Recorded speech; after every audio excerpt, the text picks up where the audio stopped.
The Three Musketeers by Alexandre Dumas. Chapter 31. English and French. The hour having come, they went with their 4 lackeys to a spot behind the Luxembourg, given up to the feeding of goats. Athos threw a piece of money to the goat-keeper to withdraw. The lackeys were ordered to act as sentinels. A silent party soon drew near to the same enclosure, entered, and joined the Musketeers. Then, according to foreign custom, the presentations took place. The Englishmen were all men of rank. Consequently, the odd names of their adversaries were for them not only a matter of surprise, but of annoyance. "But after all," said Lord de Winter, when the 3 friends had been named, "we do not know who you are. We cannot fight with such names. They are the names of shepherds. Therefore your lordship may suppose they are only assumed names," said Athos. "Which only gives us a greater desire to know the real ones," replied the Englishman. "You played very willingly with us without knowing our names," said Athos, "by the same token that you won our horses." "That is true, but we then only risked our pistoles. This time we risk our blood. One plays with anybody, but one fights only with equals." "And that is but just," said Athos, and he took aside the one of the 4 Englishmen with whom he was to fight, and communicated his name in a low voice. Porthos and Aramis did the same. "Does that satisfy you?" said Athos to his adversary. "Do you find me of sufficient rank to do me the honor of crossing swords with me?" "Yes, monsieur," said the Englishman, bowing. "Well, now, shall I tell you something?" added Athos coolly. "What?" replied the Englishman. "Why, that is that you would have acted much more wisely if you had not required me to make myself known." "Why so?" "Because I am believed to be dead, and have reasons for wishing nobody to know that I am living, so that I shall be obliged to kill you to prevent my secret from roaming over the fields." The Englishman looked at Athos, believing that he jested. But Athos did not jest the least in the world. "Gentlemen," said Athos, addressing at the same time his companions and their adversaries, "are we ready?" "Yes," answered the Englishman and the Frenchman, as with one voice. "On guard, then!" cried Athos. Immediately 8 swords glittered in the rays of the setting sun, and the combat began with an animosity very natural between men twice enemies. Athos fenced with as much calmness and method as if he had been practicing in a fencing school. Porthos, abated no doubt of his too great confidence by his adventure of Chantilly, played with skill and prudence. Aramis, who had the 3rd canto of his poem to finish, behaved like a man in haste. Athos killed his adversary first. He hit him but once, but as he had foretold, that hit was a mortal one. The sword pierced his heart. Second, Porthos stretched his upon the grass, with a wound through his thigh. As the Englishman, without making any further resistance, then surrendered his sword, Porthos took him up in his arms and bore him to his carriage.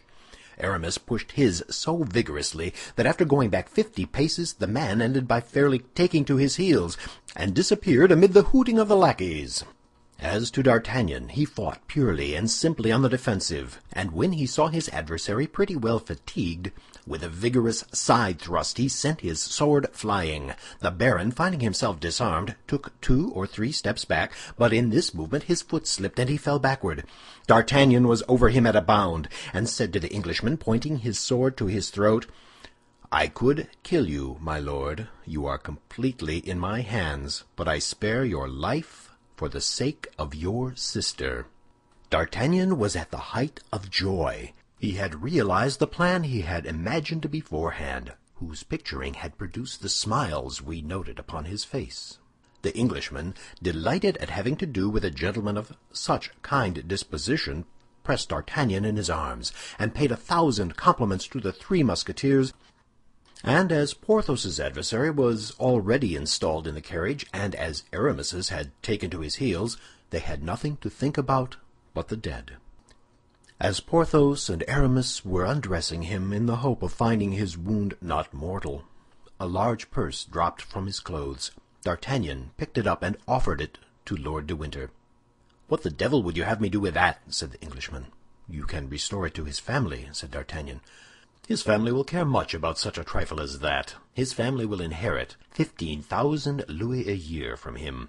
Keep the purse for your lackeys." D'Artagnan put the purse into his pocket, "And now, my young friend, for you will permit me, I hope, to give you that name," said Lord de Winter, "on this very evening, if agreeable to you, I will present you to my sister Milady Clarik, for I am desirous that she should take you into her good graces, and as she is not in bad odor at court, she may well perhaps on some future day speak a word that will not prove useless to you." D'Artagnan blushed with pleasure and bowed a sign of assent. At this time Athos came up to D'Artagnan. "What do you mean to do with that purse?" whispered he. "Why, I meant to pass it over to you, my dear Athos." "Me? Why to me?" "Why, you killed him. They are the spoils of victory." "I, the heir of an enemy?" said Athos. "For whom, then, do you take me?" "It is the custom in war," said D'Artagnan. "Why should it not be the custom in a duel? Even on the field of battle I have never done that." Porthos shrugged his shoulders. Aramis, by a movement of his lips, endorsed Athos. "Then," said D'Artagnan, "let us give the money to the lackeys, as Lord de Winter desired us to do." "Yes," said Athos, "let us give the money to the lackeys. Not to our lackeys, but to the lackeys of the Englishmen." Athos took the purse and threw it into the hands of the coachman. "For you and your comrades." This greatness of spirit in a man who was quite destitute struck even Porthos, and this French generosity, repeated by Lord de Winter and his friend, was highly applauded, except by Messieurs Grimaud, Bazin, Mousqueton, and Planchet. Lord de Winter, on quitting D'Artagnan, gave him his sister's address. She lived in the Place Royale, then the fashionable quarter, at number 6, and he undertook to call and take D'Artagnan with him in order to introduce him. D'Artagnan appointed 8 o'clock at Athos's residence. This introduction to Milady Clarik occupied the head of our Gascon greatly. He remembered in what a strange manner this woman had hitherto been mixed up in his destiny. According to his conviction, she was some creature of the cardinal, and yet he felt himself invincibly drawn toward her by one of those sentiments for which we cannot account. His only fear was that Milady would recognize in him the man of Meung and of Dover. Then she knew that he was one of the friends of Monsieur de Tréville, and consequently that he belonged body and soul to the king, which would make him lose a part of his advantage, since when known to Milady as he knew her, he played only an equal game with her. As to the commencement of an intrigue between her and Monsieur de Wardes, our presumptuous hero gave but little heed to that, although the Marquis was young, handsome, rich, and high in the cardinal's favor. It is not for nothing we are but 20 years old, above all if we were born at Tarbes. D'Artagnan began by making his most splendid toilet, and then returned to Athos's, and, according to custom, related everything to him. Athos listened to his projects, then shook his head, and recommended prudence to him with a shade of bitterness. "What," said he, "you have just lost one woman, whom you call good, charming, perfect, and here you are running headlong after another." D'Artagnan felt the truth of this reproach. "I loved Madame Bonacieux with my heart, while I only love Milady with my head," said he. "In getting introduced to her, my principal object is to ascertain what part she plays at court." "The part she plays? Pardieu! It is not difficult to divine that, after all you have told me.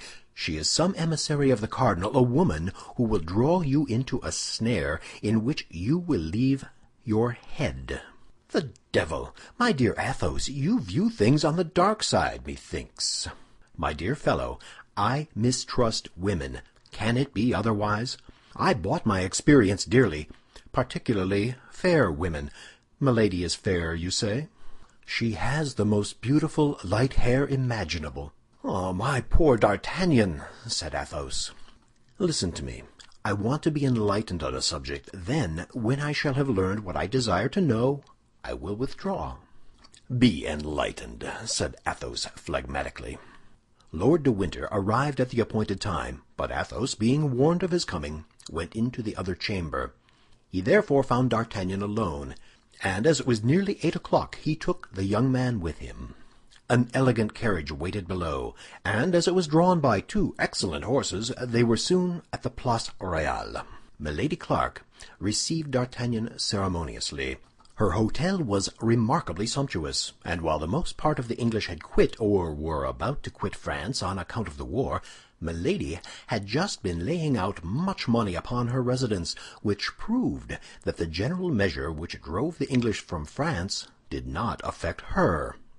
"You see," said Lord de Winter, presenting D'Artagnan to his sister, "a young gentleman who has held my life in his hands and who has not abused his advantage, although we have been twice enemies, although it was I who insulted him, and although I am an Englishman. Thank him, then, madame, if you have any affection for me."